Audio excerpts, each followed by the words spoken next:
ये एक अद्भुत जाल है। एक बार गलती करने पर परिणाम भयानक हो सकते हैं। हालांकि दा विंची ने दूसरी चुनौती को पार कर लिया, लेकिन 2 ताले वाले दरवाजे ने उसे रोक दिया।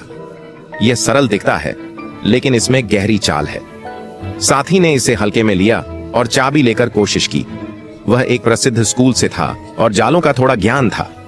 उसने देखा कि चाबी 2 चाबियों से बनी है। जब उन्होंने चाबियां ताले में डाली, दरवाजा नहीं खुला।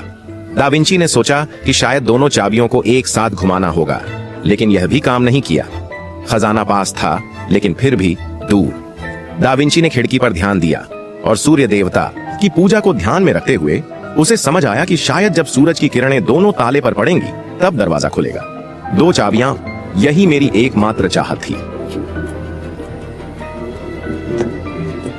उन्होंने सही समय पर सूरज की किरणें ताले पर पड़ने से पहले चाबियां घुमाई।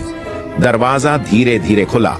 अंतिम चुनौती पार करने के बाद वे एक विशाल गुफा में पहुंचे।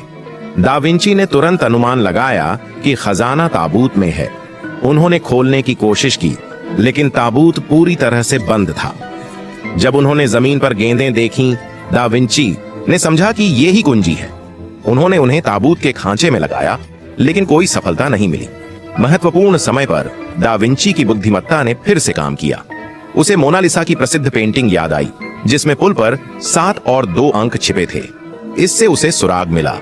गेंदों को 7 और 2 के क्रम में रखने पर ताबूत एक रहस्यमय शक्ति से प्रभावित हुआ। गहरी और पुरानी आवाज के साथ ताबूत धीरे धीरे खुला और अंदर एक बोलने वाला कांस्य व्यक्ति था। लेकिन इससे पहले कि वे समझ पाते, दुश्मन ने हमला कर दिया। वे धोखा देना चाहते थे। दा विंची ने सबको तैयार किया और गहरी खाई में कूद गए। दा विंची ने भी पीछा किया। कपड़ा हवा में फूल की तरह फैला और उन्हें सुरक्षित रखा। यह दा विंची का एक और आविष्कार था, पैराशूट। अंत में दा विंची और उनके साथी सुरक्षित निकल गए और नई यात्रा पर निकल पड़े।